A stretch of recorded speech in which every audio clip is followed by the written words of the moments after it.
Well, hello everyone. I am Javier, And I'm Karen. and together we are the Gov Geeks. Welcome to this week's episode of Gov Geeks Assemble. Level up your 9 to 5 on 95. Every Thursday, Karen and I join you all live to discuss career development in the federal government and also talk about career strategies and such. So lots of good things, right? Yep. So this week, our topic is something a little bit about burnout. What do you think about burnout? It's not a good thing. Yeah, it could be a terrible thing, in fact. So we look forward to joining you with this great topic, and let's go ahead and roll those intros.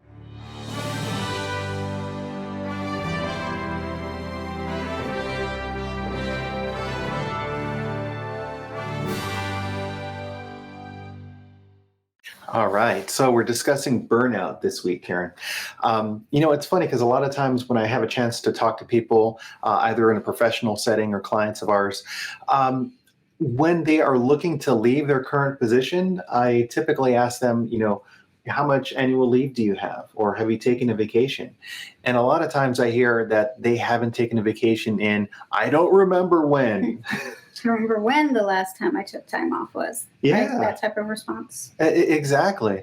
And it's funny because there's this pattern that, if they would take a little bit more self-care, they may not be as burned out, which is really devastating if you consider some of the positions that people have in government. I mean, we're talking about some serious positions of influence to really make the world a better place. And if they're not performing at their best because of burnout, well, that could lead to some pretty rotten decisions, I think. Exactly. It definitely impacts your ability to make good decisions. Yeah. So before we talk a little bit about some strategies to address burnout, Karen, could you give us a little bit of an idea about really what burnout is or how we can recognize it?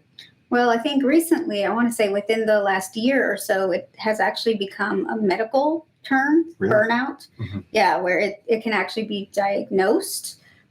So it's definitely getting more traction, unfortunately, as something that professionals all across the board are dealing with.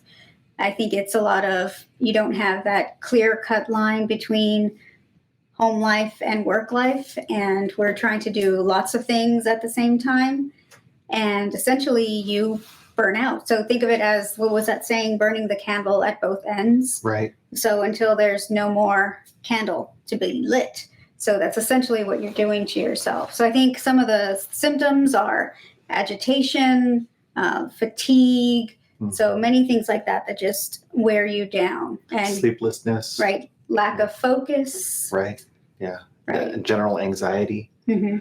It's funny because any one of those on their own could be just kind of dismissed.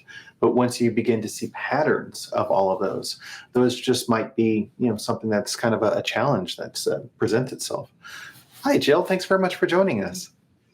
Yeah, and I think what's important to note also is many times you'll have people, especially in the government, right? They'll have the use or lose. Use or lose. So they haven't used it for a good portion of the year, or not all of it. So then all of a sudden you have people at the end of the year that are gone for 2 weeks, 3 weeks at a time, which that's great. However, it's good to sprinkle those out, in my opinion. Sprinkle those out throughout the year. Make sure you're taking that time, because also the side note with that is, if you're taking off weeks at a time, odds are somebody's covering for you. Right. And so sometimes you have that one person that is in there that's still keeping everything going, and they're getting burnt out. Yeah. So, yeah, you're overwhelming another person by just throwing on all of that responsibility onto them right at that point. Right. Which how many times have we been, coming towards the end of the year, and you can tell people are trying to get their to-do lists done. They're get just things sending this emails. Right. Yeah. Emails getting, let's get this done. Man, Let's start the this project. productivity at the end of the year is just shocking. Like, Yeah. why can't we have this throughout the entire year rather than right at the end when you're trying to get stuff off your desk, and then here I am, now I have all this stuff to do. So. Yeah, and it's just, it kind of causes a bit of a logjam, if you will. Yeah. And I was watching that movie City Slickers not too long ago.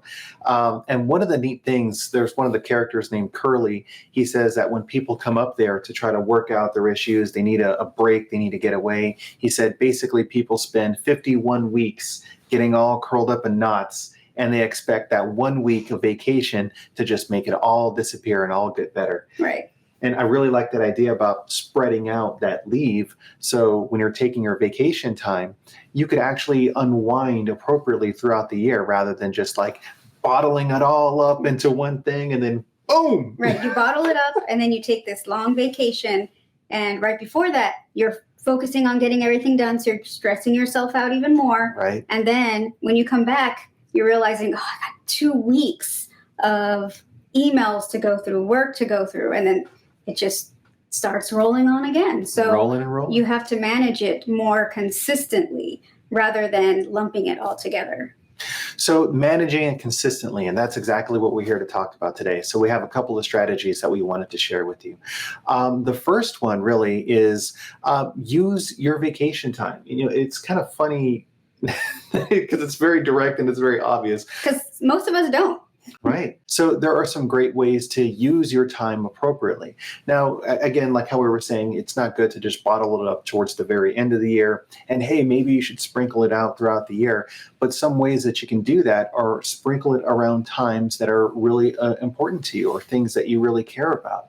So one of the things that we used to do is we take a day off about once a month or at least or so, and we would go watch a play or a musical or just spend the day together. And it was really relaxing. That was a long time ago. Yeah. Oh, it was. Yeah. Given now and the pandemic and everything, we haven't had a chance to do that in a while. But still, that was definitely a good thing. Or if you happen to know about certain things that are coming up along the way, movie releases. Back in the day when they used to play movies right at midnight for opening night rather than the night before, we would routinely take off that Friday. So we would go to the midnight showing and have a chance to relax throughout the day, sleep in. And those just kind of patterns allowed us to really connect with things that brought us joy, and also for us to connect together both individually as well as with our family. And I recall those being some of the most happiest times that we've had in recent memories. Right. And then they started just playing the movies earlier and earlier. So it was 7:00, so we didn't have to, which I thought was great. I was like, oh, I don't have to take time off to recover from a midnight showing, because the older you get, midnight is a long ways away. That. Absolutely.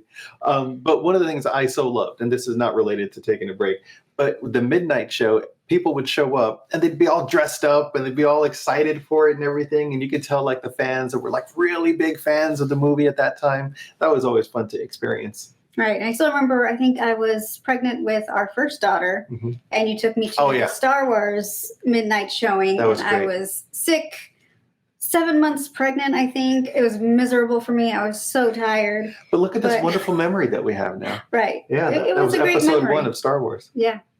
So great memory. Right. Or we would take, I think, again, except for this year, we always plan to take off time for Comic-Con, Awesome Con. Yeah, here in DC, Awesome Con, absolutely. We still have it on our bucket list to go to the San Diego Comic-Con, which would be wonderful. But I mean, this is the bigger thing. I mean, notice for a second, as you're listening to Karen's voice or as you're hearing her describe it, she has a smile on her face when she remembers these activities that we would do. And that's the thing, to really find what is good for you, what really brings you joy, and then plan activities around that and use your vacation time to do that. Now, of course, it's important to use sick leave when you're sick. But, annual leave prevents a lot of the issues with sick leave. So just take the time, enjoy what you're doing, and have some fun. Enjoy yourself. Right. And that's the key, too, because I know we're going to talk about refreshing to be your best. But a lot of times it's the sick leave, too, that we don't take. Right. And with the current situation, the guidance is if you're sick, stay home, which really was always the guidance. But you and I know many people, including ourselves, would just push ourselves, even if we weren't feeling all that great. Right. Like, oh no, we got this to do. I got this meeting. I have to get this done. I got to go into work. Like, I serve the public.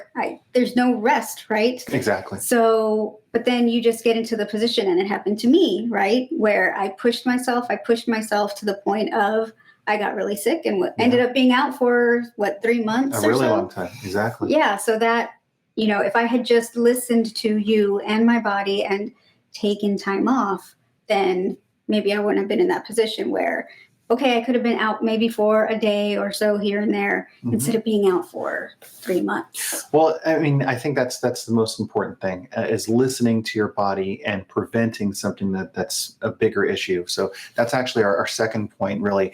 Refresh to be your best. And refreshing means that you're able to rest, recuperate, and then allow yourself to still execute at that higher level. And, when you're thinking about a car and the check engine light comes on and, maybe I should take it in for service. Maybe the brakes need to be checked. Maybe it's an engine issue. We all go right away. Yeah. Right? I try First to. thing. I love my car so much. So, yeah. Well, yeah, but don't you want to treat your body like that too? Exactly. Yeah. Right. So what are the indicators? And those are the stress indicators that Karen was talking about at the beginning.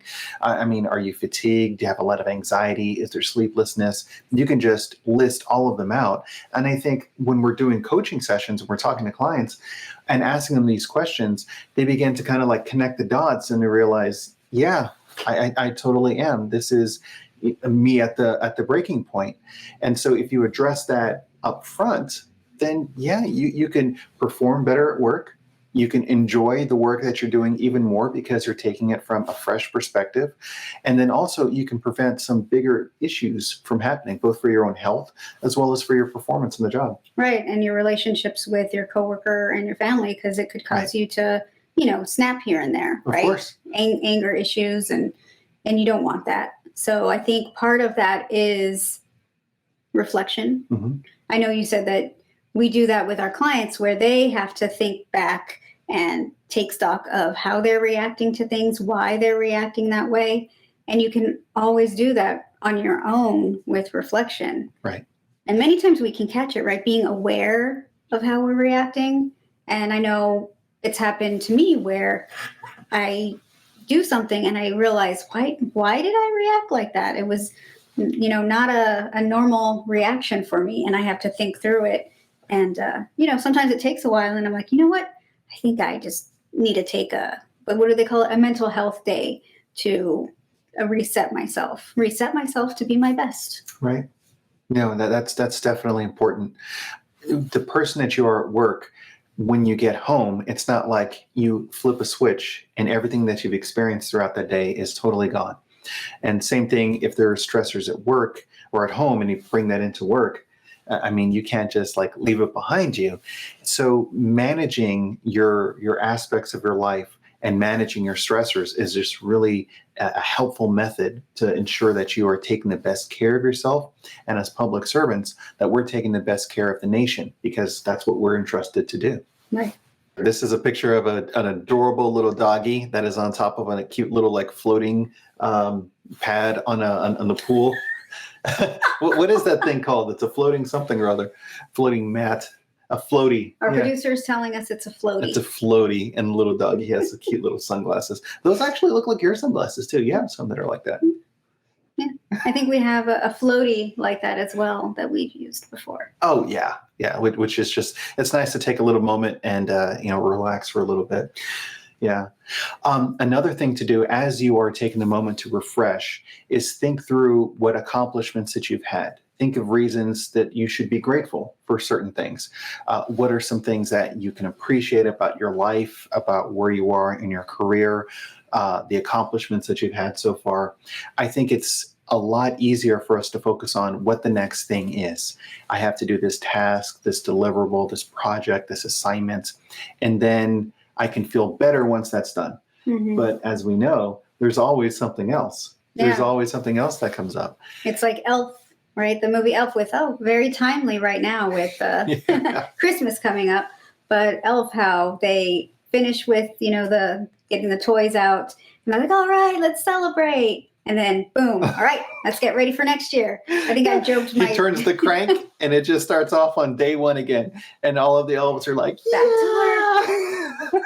Yeah, I have that reference a lot with my team, just because that's what it feels like. Right. But we have to recognize what we've accomplished so far, and then move on to the next thing, because there's always something. And as we go through like school, college, graduate school, it's a lot easier to think, well, I have these assignments to do, and then the term is done, the classes are done, and you can move on because the environment ends. The class is finished.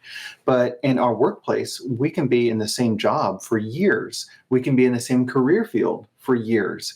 And so what ends up happening is it's kind of like a treadmill. We just start and we don't stop. Hamster wheel. Yeah. And in fact, a lot of times, what's interesting about that concept is in a hamster wheel, the wheel spins based upon the activity level of the individual hamster. And it's going nowhere. And it's not going anywhere. And there they think, I'm gonna do more, and they go faster. But what they're doing is they're making their environment more toxic for themselves by continuing to spin it. And others. And others as well. So if you are grateful for what you have, you're focused on what work that you need to do, and you're able to take a rest when you need it, then you can control the tempo of your wheel. And maybe that can be something that's great for a nice postcard or something. Control the tempo of your wheel. Yeah. Copyright. Exactly. Copyright right. Gov Geeks. 2020. That's perfect. Right. But I think I also learned a little breathing exercise recently, and it's meant for children, but I think it's very applicable for anybody. It was the Take 5, right? Where you take 5 breaths and you use your hand to go up one finger and down, and you breathe in and breathe out, breathe in and breathe out. And as you're going through that exercise, you can also think through something that you're grateful for, or 5 things you're grateful for as you take your breaths, right, to help you reset. And it takes, minutes. And I think that's what some of us forget, is we think we need a 2-week vacation to reset ourselves, when really it's a matter of literally rebooting yourself, right? What happens when your computer's not working, like in the IT crowd, right? When your computer's... Did you turn it off, turn it on again? Exactly. You call IT and that's what they say. Turn it off and turn it on again. And sure enough, it usually works. But a lot of times we don't do that for ourselves. So when we're not working, when we're getting jammed, we also need to be rebooted a bit. Yeah. And I appreciate you saying, like, it doesn't need to be like a big vacation or something that could possibly cause even more stress. Because I was going to say, that stresses me out even more, having to do a large trip, plan for it, and pack for it. And... I mean, really, again, it's finding what refreshes you. So if it's working in the garden, if it's taking a day or so to really kind of read up on a novel, allow yourself to experience different things. If you're going to volunteer for different projects, activities, locations, I mean, there's a number of things that you can do to re-engage your creativity in your mind and allow yourself to really kind of feel good about what you're doing. Something simple. It doesn't have to be too huge or crazy. You could take a day and, like you said, a mental health day. And have a nice breakfast, something like that. So we're not saying that, you have to, plan a vacation and you have to go places and do more stuff, but just really reconnect with yourself and your idea about what brings you peace and joy. Right. And of course, with the caveat that make sure your work is getting done. Don't want you to have a, office space moment where you're just not doing anything and you're in your own little, world. But you want that balance where you're getting your work done, but you're also making sure you're taking that time for yourself to reset, come back, and do even greater things with your work. Absolutely. The nation is literally counting on us to do this, to make sure that we're at the performance level that we should have. And so that brings us to our third example here as well. Just this idea about really getting perspective away from work. If we go into work, home, do whatever home things, back to work over and over again, we begin to lose the perspective of the value of the work. And it's funny because, again, in coaching sessions, talking with people, they have a tendency to kind of go back to what they've done day in, day out for however long of a time. Not really appreciating the impact that they're having. So I'll ask them, tell me about your job, your work, what have you done? And they list out some things like a chore list. And then really when we replay that back to say, well, so you're responsible for this and you've had a chance to do that and and then they kind of take a step back and think, yeah, I have done all of that. That's fantastic. Yeah, it's pretty amazing when you, again, take that perspective. Right. But I think it's also getting the perspective away from work, which keyword away. That lately has been difficult because many of us, work is home, home is work. Lines are blurred. You're working at, midnight. You're working at 6 a.m.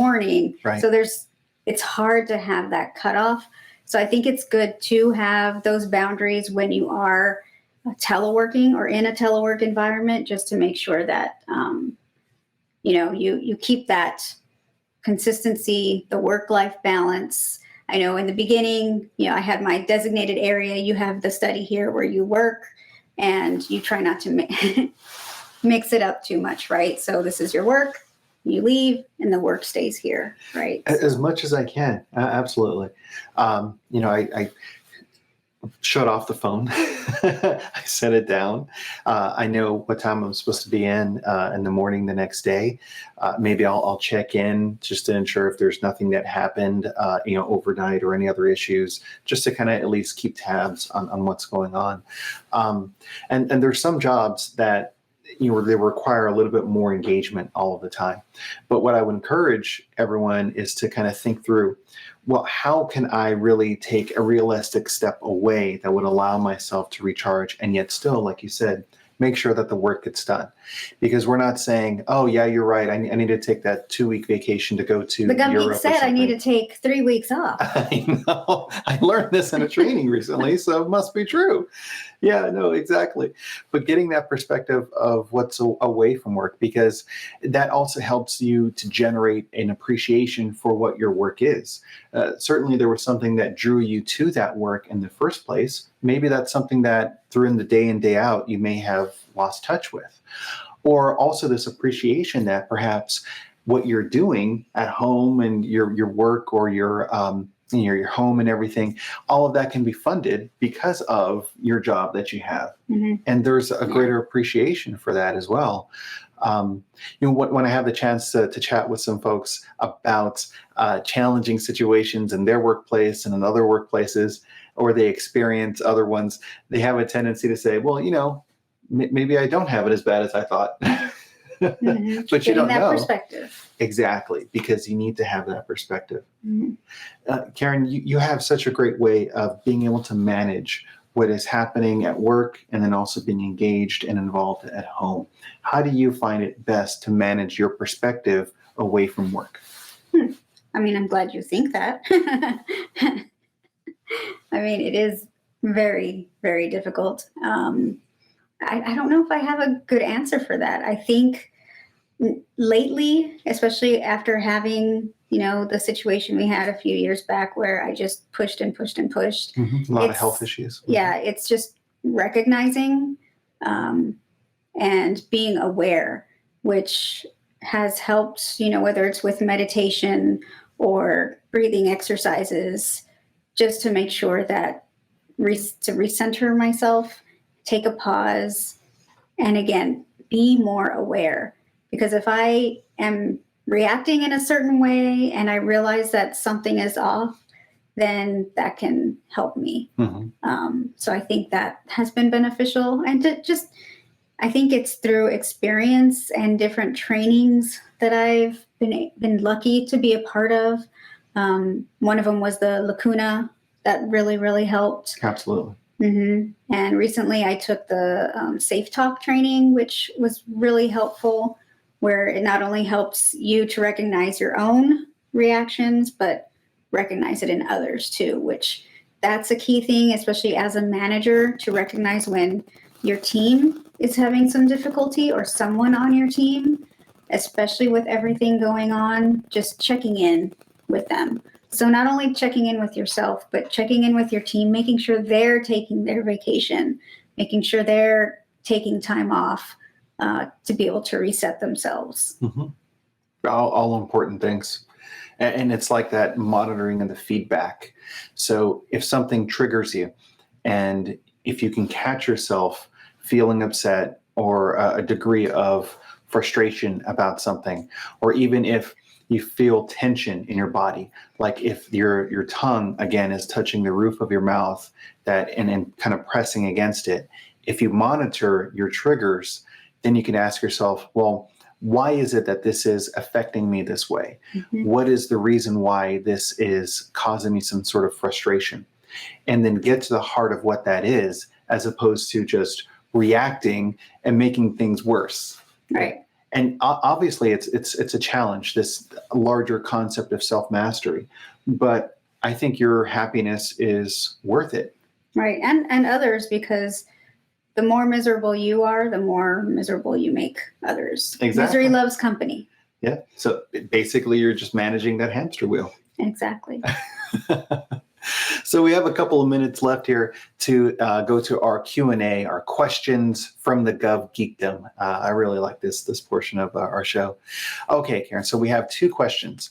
The first one really is just about, I can't help but compare where I am in my career with where everyone else is in their career. Is that a bad thing? I'm going to say no for me, only because sometimes a little healthy competition is a good thing. Mm-hmm. Now, should you compare yourself directly to that other person? Like, I'll take you and me, for example. You're different from me. So your career path is different. Your skill set is different. While I can compare myself to you, I also have to realize that I'm not you. Right. So I would say it's not a straight answer, of course, for me, but I don't think it's necessarily a bad thing, because many times we can help each other. I know we often compete, and I think that helps us strive to be better and better. So compete. She's so competitive. That's fantastic. I like the word collaborative, but tomato. I can say that if we're playing a board game or a video game, she is happy when she beats me. Yeah, very happy, in fact. Which is often. I don't keep count. So the thing I would say to that question, if you're comparing yourself to others, absolutely, as a metric to think about where you are, what you can do, what are some changes, because you don't want to be kind of like left behind, thinking that you're doing well and not realizing that there are some changes that you can make in order to move forward. If that is what brings you happiness, if your joy is all about what that work is and you're happy doing it, then that's great. There are some people that have worked in different positions in their lives, and when they get to the supervisory position, because that's the inevitable next step, they just really dislike it. So it's important to kind of be happy with where they are. As long as you're happy, that's perfectly fine. So our second question, my job title is really general. Will this hurt my chances? And sometimes if you are very specific about like contract specialist or financial, something, that very concretely describes the work and the activities. But if you have more of a general title, I can understand the concern that might mean that, really, do they have the experience to do this type of work for this job or this position? I don't know. Karen, you've reviewed a lot of resumes. What do you think about when you see a very general job title? It doesn't really matter to me, especially in my experience. In the government, we have how many of these management and program analysts, which is as general as you can possibly be. Exactly. So at this point, the title doesn't really matter to me. I'm looking for the meat of the resume. Right. Which is why having a good resume is so important. Right. So if you do have a chore list for your resume, then yeah, that will be the deal breaker. But if it's a general title, but you really break out clearly what you've done and the impact you've made, then that's going to make the difference, not your title. So speaking of that, that's a wonderful segue. Please come to thegovgeeks.com to sign up for our email community. There is a great free course that we provide with some templates to do resume development, resume writing, career strategy. We also have a fantastic thing that we call the Gov Geek Challenge.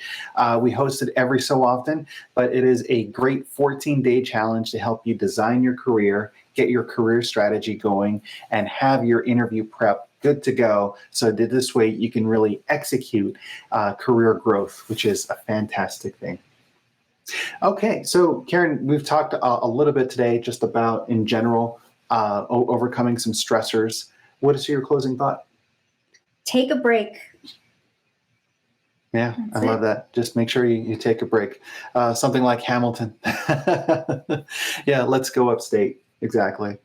Thank you guys so much for joining us today. We do this again live every Thursday, and it's released on YouTube as well as on your favorite podcast channel on Mondays. If you're talking to a smart device, you can just say play the Gov Geeks, and you'll get our latest podcast that way as well. So you can listen in the kitchen, in your car, or wherever you happen to be. Thank you so much for your service. We'll see you next time.